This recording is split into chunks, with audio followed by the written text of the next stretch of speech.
Bonjour à tous, bonjour les amis, je suis très heureux aujourd'hui de vous retrouver pour un nouveau partage, un nouveau message de Monique Mathieu. Je vous propose là la deuxième partie sur les peurs. Il y en aura 3 parties comme j'avais dit. La troisième partie sera publiée dans les jours qui suivent. Voilà, je reviens à nouveau sur ces peurs parce que c'est un sujet qui est un petit peu, comment dire, un petit peu négligé. Je remarque beaucoup que dans les commentaires, il y a des personnes qui se disent ne plus avoir de peur, qu'elles sont prêtes à tous les événements, qu'elles ont tout épuré en elles, qu'elles sont prêtes à accueillir nos frères des étoiles. Je le souhaite vivement pour elles, mais franchement, disons que, et en plus, donc il y a des gens qui se disent je suis prêt, mais pourquoi je ne les vois pas? Pourquoi je ne les vois pas? Pourquoi je ne vois pas de vaisseaux dans le ciel? C'est annoncé tout le temps dans les messages, dans les vidéos, et c'est toujours pour très bientôt, mais ce très bientôt n'arrive pas, donc les gens sont un petit peu impatients et se posent des questions là-dessus.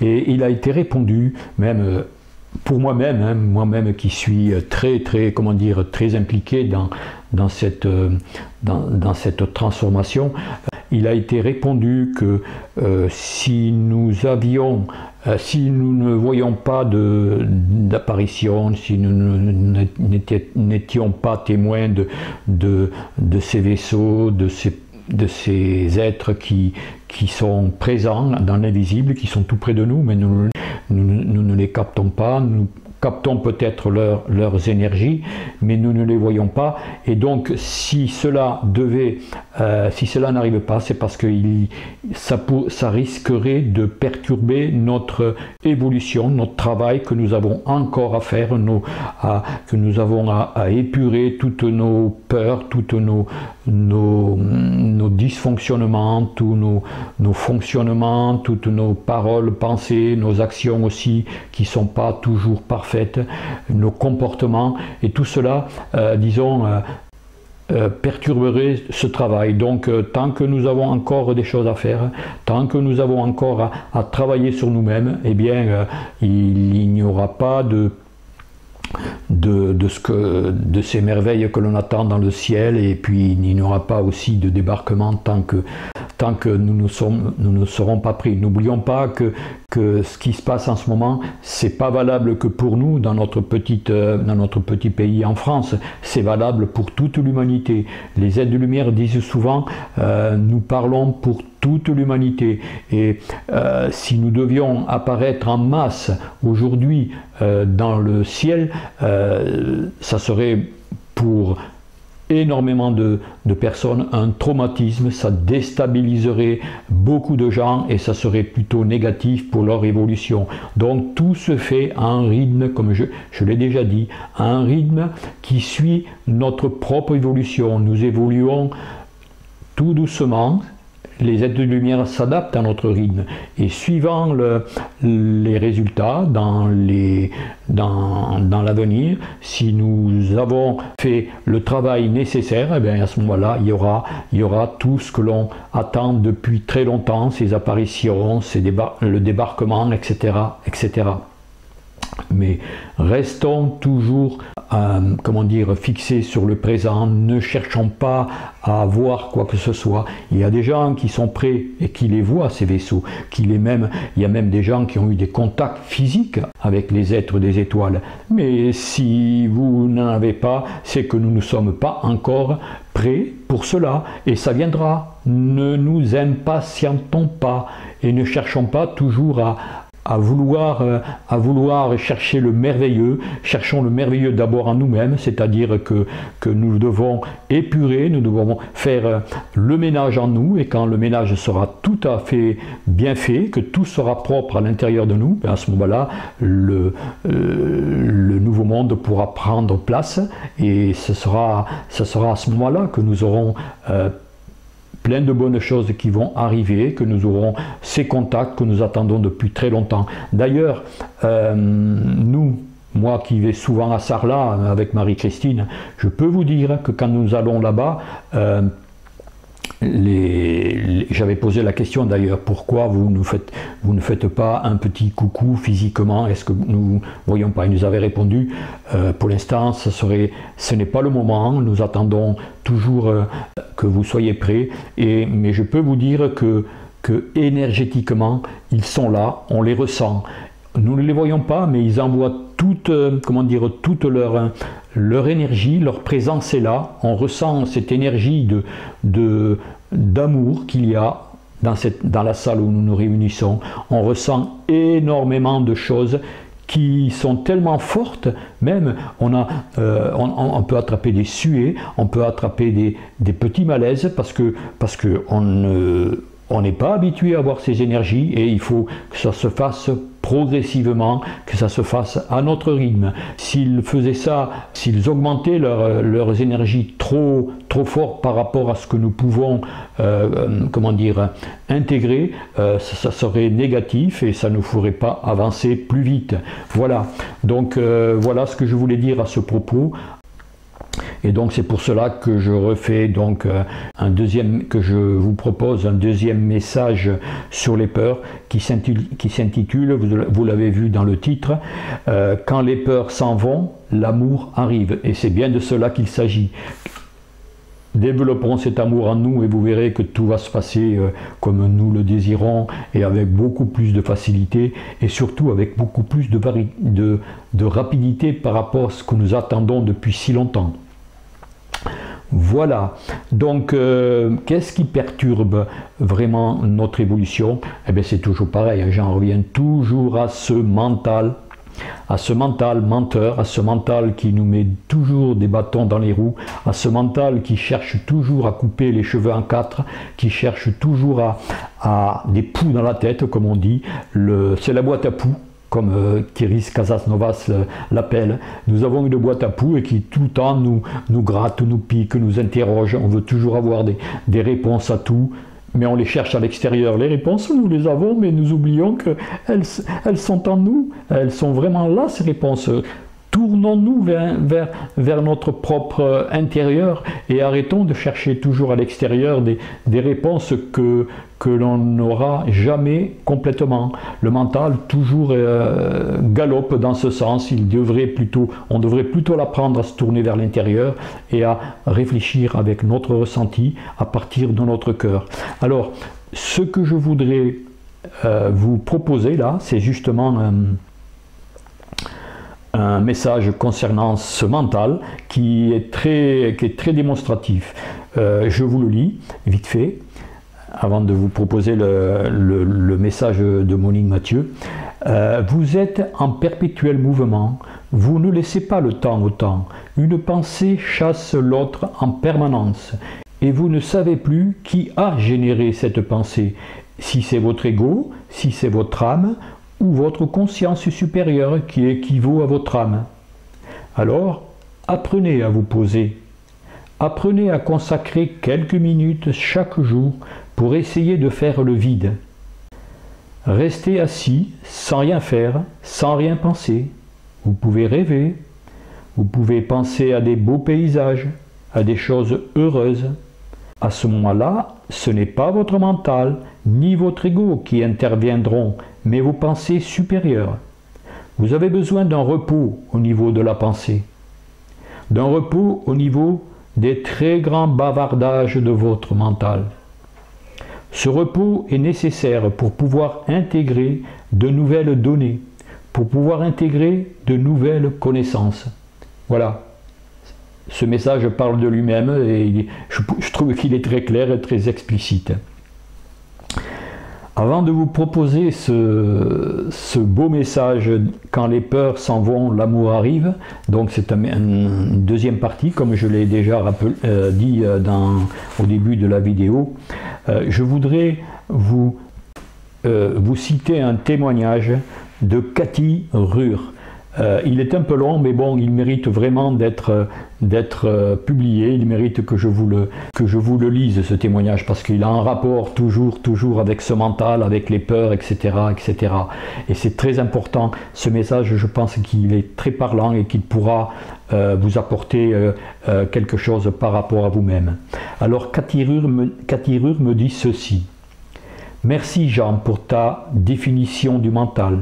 Je suis tellement d'accord. J'ai tellement traversé, comme beaucoup d'autres, des moments négatifs pendant plusieurs années consécutives, à tel point que je faisais régulièrement des grosses crises de panique très invalidantes, AVC, tachycardie affolante, nausées et même parfois des évanouissements. Bref, je ne savais jamais quand ça allait me tomber dessus, jusqu'au jour où c'est arrivé en conduisant sur l'autoroute et je n'ai eu que le temps de me garer sur la bande d'arrêt d'urgence avant de tomber dans les pommes. Suite à cela, j'ai fait un travail sur moi pendant des mois et des mois et des mois qui m'a bien aidé et tout s'est atténué. Puis, d'autres événements difficiles sont arrivés et il a fallu tout reprendre à zéro. Aujourd'hui, j'ai beaucoup avancé. Et tout va mieux parce que j'ai appris à taire mon mental, ou du moins à ne lui laisser presque plus de place. Je dis presque parce que je sais qu'il est là, tapis. Je peux dire que je n'ai plus mes peurs d'avant, même s'il en reste, par exemple quand ça touche mes enfants, ma famille. Mon truc, c'est d'avoir compris qui je suis et pourquoi je suis là. J'ai gagné en foi, en joie, en confiance, je n'ai plus peur de dire non. Les soucis arrivent comme tout un chacun, mais je n'y attache plus autant d'importance.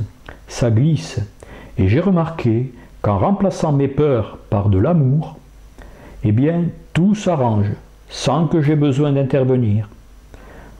Je ne combats plus mon mental, je sais qu'il est là, mais je ne lui donne plus de force, et il se fait tout petit du coup. Il m'arrive encore d'avoir une crise d'angoisse quand un truc très compliqué m'arrive. Mais ces crises sont très espacées. La dernière date de 2 ans, suite au décès de mon mari, pratiquement sans symptômes, car immédiatement j'interviens pour arrêter mes peurs. C'est une vraie gymnastique de l'esprit, une vraie reprogrammation. Comme dit Monique dans son message, il faut lâcher. Et cette force de casser nos chaînes, nos anciennes programmations, on l'a tous en nous. Il suffit de se comprendre, de le comprendre. J'aime beaucoup les messages de Monique. Pour moi, ils sont si riches d'enseignements positifs des êtres de lumière. Ta chaîne, Jean, parmi d'autres que je vois, est la plus forte en lumière que je connaisse. Celle qui n'alourdit rien, ni le cœur, ni l'esprit. Ces partages sont à la fois comme un baume au cœur par le message, les images et le fond sonore. Gratitude Jean, gratitude Monique, gratitude aux êtres de lumière. Voilà, j'espère que ce message vous parlera et qu'il vous fera aussi, peut-être, qu'il vous éclairera un petit peu dans votre évolution. Voilà, donc, qu'est-ce que je voulais dire? Oui, je reviens, avant de vous passer ce message, sur le live, le dernier live que j'ai fait il y a 4-5 jours avec Agnès Tarot. C'est un live qui a eu un succès que je n'espérais pas du tout. Plus de 13 000 vues en ce moment. Vraiment, pour moi, c'est que du bonheur, c'est que de la joie. Et merci encore à Agnès Tarot qui a bien voulu accepter cette invitation. Merci à elle. Et je pense qu'on refera d'autres vidéos. C'est vrai qu'Agnès Tarot est vraiment une personne qui rayonne tellement dans la joie, dans la fraternité, dans le désir de partager, qu'elle est très contagieuse. Et c'est vraiment une très belle personne que je vous invite d'ailleurs à écouter, à aller voir sa chaîne. Bon, c'est vrai que sur sa chaîne, elle ne fait que des tirages basés sur le tarot, des tirages sur l'actualité, mais ce live peut-être était peut-être le premier où elle parlait d'elle-même et ça a beaucoup plu et vraiment merci à vous tous de me l'avoir fait remarquer. Voilà, donc voilà, ben écoutez, je vous propose donc ce live quand les peurs s'en vont, l'amour arrive. Et je voudrais vous dire que là, je ferai une petite pause puisque nous partons à Sarlat ce week-end pour quelques jours. Encore une fois, nous y allons une fois par mois et que je vous raconterai un petit peu, je ferai un petit compte rendu par rapport à ce que nous aurons vécu. Et donc voilà, je voudrais dire aussi encore un petit coucou à Aurélien, notre sauveur, notre petit ange gardien, qui grâce à lui, nous avons pu réaliser ce live avec Agnès Tarot, car il y a eu pas mal de problèmes pour le publier, ce live, et Aurélien est arrivé à la minute dès que nous l'avons appelé pour régler ce problème. Donc encore une fois, Aurélien, si tu m'écoutes, merci à toi encore. Et voilà, donc voilà, j'arrête là aujourd'hui mon petit bavardage qui était peut-être un peu long pour vous, mais bon, et je vous passe de suite ce petit message canalisé par Monique Mathieu, deuxième partie sur les peurs. Quand les peurs s'en vont, l'amour arrive. Allez, je vous dis à très bientôt, prenez bien soin de vous bien sûr, plus que jamais, et au revoir.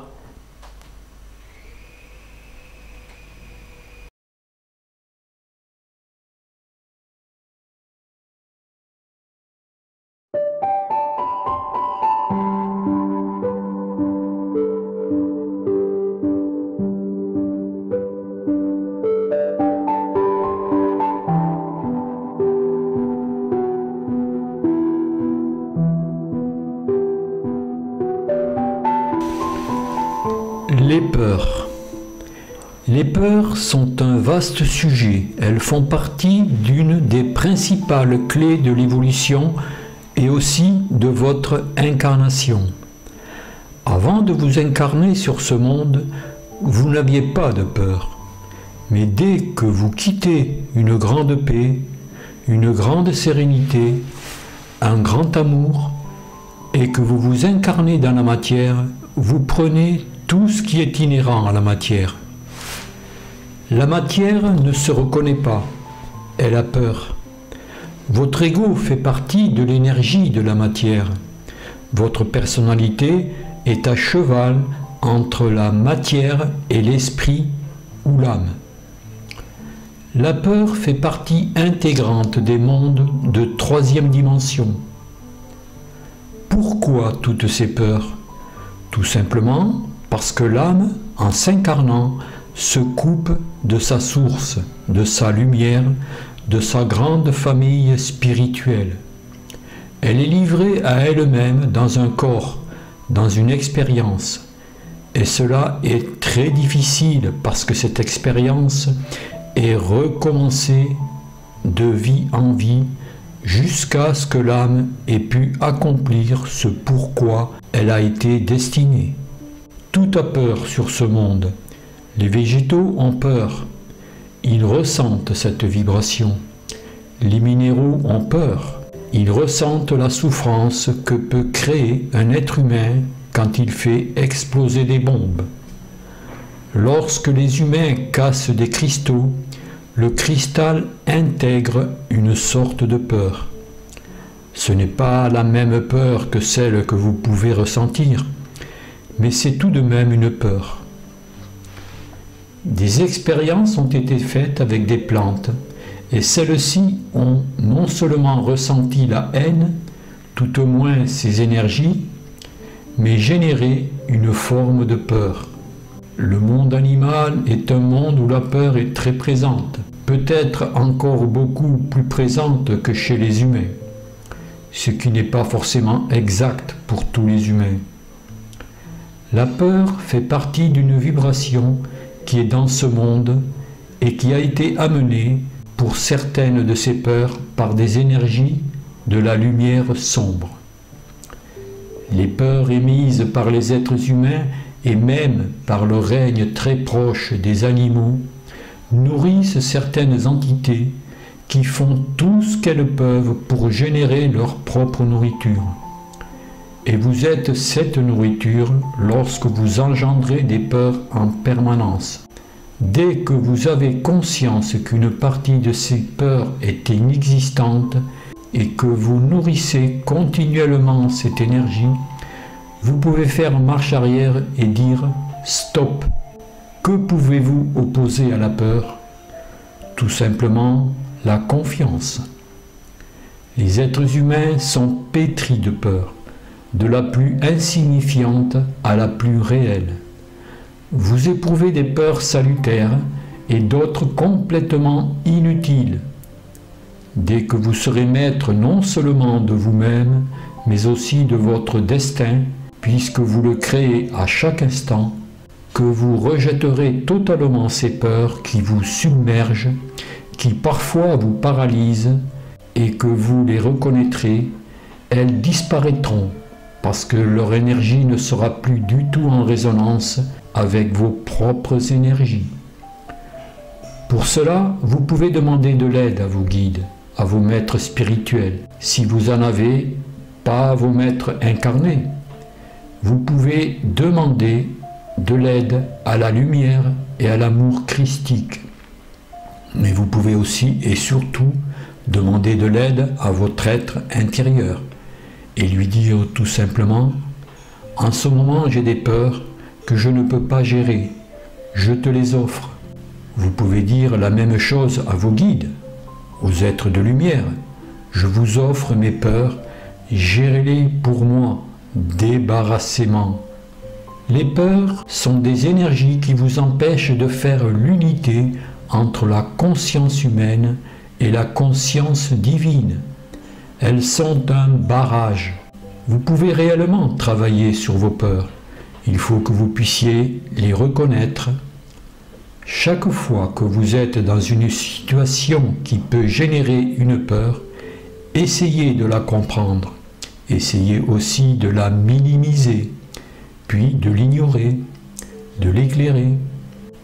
Les peurs pour toute vie, que ce soit la vie minérale, végétale, animale ou humaine, sont de graves handicaps et soyez certains que vous pouvez les dépasser, que vous pouvez aller bien au-delà d'elles.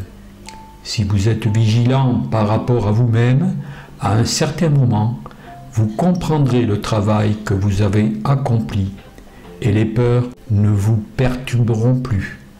Il y a aussi les peurs générées par votre ego qui veut toujours être le maître tout-puissant de votre vie. Si vous lui laissez cette maîtrise, c'est lui le gagnant. Le travail que vous avez à faire est de vous connaître un peu mieux, de reconnaître ce qui vous perturbe et d'avoir confiance. Un être humain qui n'aurait pas de peur ne serait pas attaqué même au milieu de la jungle, au milieu des bêtes les plus féroces qui soient. Il pourrait se retrouver au milieu d'hommes parfois plus féroces que les bêtes sauvages et ne pas être attaqué. Pourquoi? Parce que les animaux ressentent les peurs des hommes, et il en est de même des hommes primaires. S'ils ne perçoivent pas la peur, non seulement ils vous ignorent, mais peut-être aussi pouvez-vous leur apporter la paix et la sérénité. N'oubliez pas que la peur et l'amour sont deux énergies en opposition. L'une est une énergie de lumière et d'amour, et l'autre est une énergie de lumière sombre. Ce sont les deux polarités. Votre grand travail sur ce monde, dans votre incarnation dans la matière, est de reconnaître vos peurs et de les transcender.